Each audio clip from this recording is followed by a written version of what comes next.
Good morning, children. I have already explained you the concept of function overloading. So today we will just see how to write the programs with function overloading. So let's start with the program of the function overloading. First program here is design a class to overload a function volume. That means you have to write a class in which you have to write a function with the name volume, and that function volume should use the concept of overloading, which is used to compute the volume of the cube, a volume of a sphere, and the volume of the cuboid. Formula for all these three is given in the question itself. That means you have to use the concept of function overloading for writing the program. So let's start the program. Class P1, as in the question no such hint about the class name is given. That means you can take the name of the class of your own choice.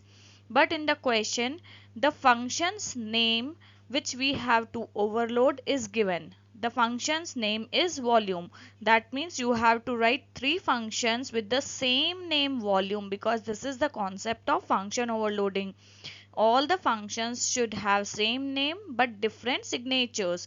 That means you will write the first function volume, public void volume, and you are writing it for calculating the volume of a cube. So you have taken, we will simply write one argument inside the brackets, that is of data type double. Then inside the body of the function volume we will write the formula which is given to us, print the answer, and the work of this volume function is over. Then we have to write the second volume function for calculating the volume of a sphere. Again the function name will be same. Just see this concept, children. The name of all the functions will be same, exactly same. All the three functions have the same name as volume, only they differ by the arguments. Now in the second function public void volume, only one argument has been taken in the variable, in the in form of the variable r, but its data type is different from the first volume function. In first volume function only one argument was there, but it was of type double. In second volume function only one argument is there, but it is of type integer. That means these two volume functions have different signatures. Then you have to simply write the formula and print the answer. In third volume function you have to take three variables, that is L, B and H. You can take any data type of your choice, because in previous two volume functions we had only one argument. Here your number of arguments differ. So no problem with the data types. Here you can take the data types of your own choice. Again write the formula, print the answer. Now just see how to call these three functions from the main method. When you are writing the main method, first work is to create the object of the class, which you will do in the statement p1 p11 equal to new p1. Then with the name of the object p11 you have to call all the three functions with the name volume and pass the arguments accordingly. Now just see, first method call statement is p11 dot volume, and a argument 5 is passed in the bracket. That means the integer type of argument is passed. With this method call, second function will be called. Second function, which is indicated by an arrow here, in which the variable r is there because its data type is integer, and as we are passing an integer value 5 from the method call statement, it will call that method which has only one argument and it is of type integer. In second statement p11 dot volume 7.5, that means it will call that volume function which has one argument of type double. That means first volume function will be called. And then in the third statement p11 dot volume we have three arguments of type double. That means third function will be called, and we'll get the output answer also in the same sequence as we have called them from the main method. That means first we will get the volume of a sphere, as this volume function was called first. Then we will get volume of cube, and at last we will get volume of cuboid. I hope this program might be clear to you. Let's take one more example. Next program is to design a class to overload a function num underscore cals as follows. A part, void num underscore cal, and the arguments are given with one integer argument and one character argument. Compute the square of the integer argument if ch is s, otherwise find its cube. Now just try to understand the prototype of the function has been given, that its returning value should be void num underscore cals is the name of the function. Two arguments it will take, one of type integer and another one of type character. Now after accepting the arguments, it has to compute the square of the integer argument if the value of the character variable is s. But if the value of the character variable is not s, then you have to find out the cube of the number passed as arguments. Coming to the next part, B part, void num underscore cal c, integer a comma integer b comma character c. That means again the function name is num underscore cals because we are going to implement the concept of function overloading. Its return type is void. It will take two integer arguments and one character argument. Now what it has to compute? It will compute the product of the integer arguments a and b. That means if the value of character variable is p, then it will calculate the product of a and b. But if the character variable will have some other value than p, then this function will add these two numbers a and b. Third, void num underscore cals character s1 comma character s2. Now see, same function name with two different arguments of character type, which will print whether the characters are same or not. It will simply check if both the characters are same or not. So let's start writing the program. Class name is overload. It's our choice what name of the class we want to take. Then we have to write three functions with the name num underscore cals. So we'll write first function public void num underscore cals as it was given in the question itself.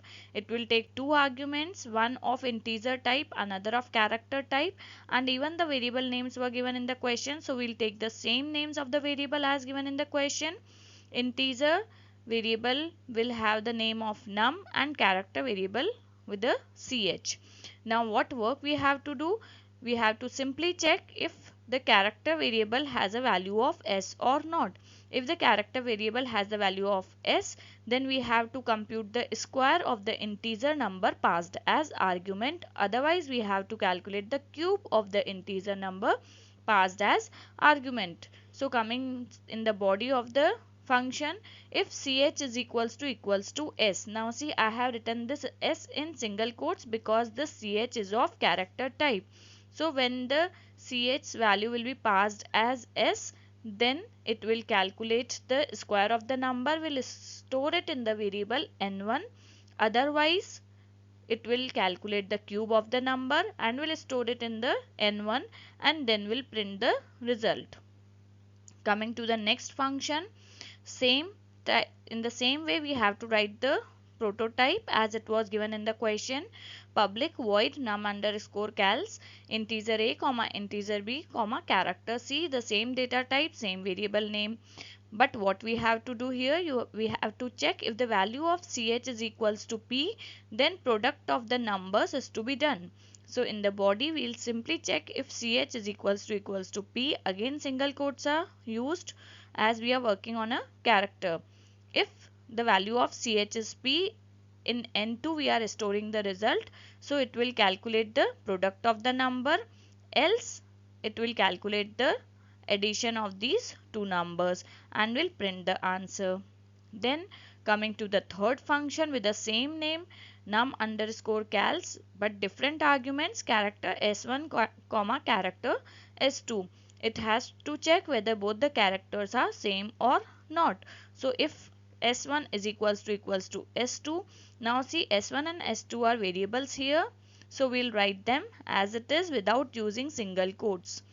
So if these both are equal, we have to display characters are same, else we'll display characters are not same. With this function will also be over.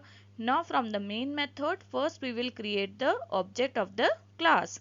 Class name is overload. So the first statement is overload O1 is equals to new overload. Here O1 is the name of the object. Now with the name of the object, we may call these functions in any sequence which we like.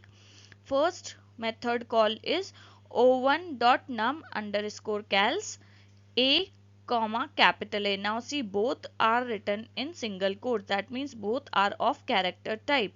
This is a function call to the function num underscore cals, which will accept two character types of arguments. Now from the above functions we have written, we can simply find it out.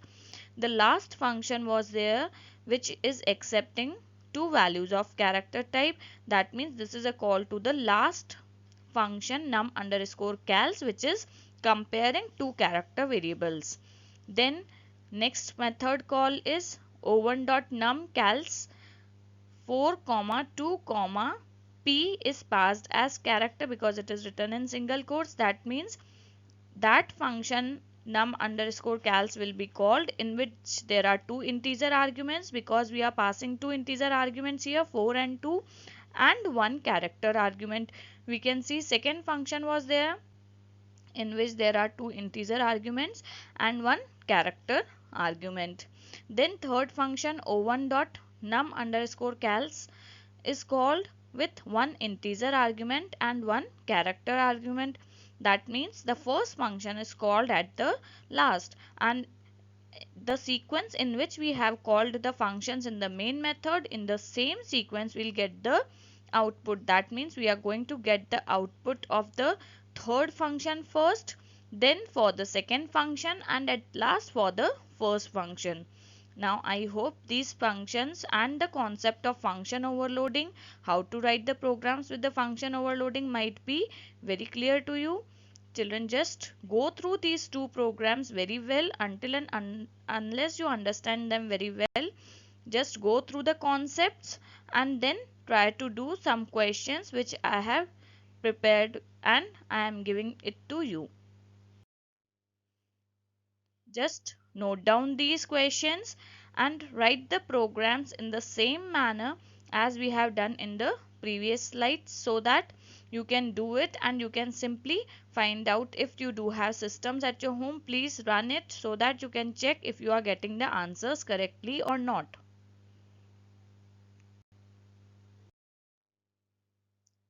This is the second program. Both the programs are based on the concept of function overloading. So just write down these questions and try to write the programs for these questions.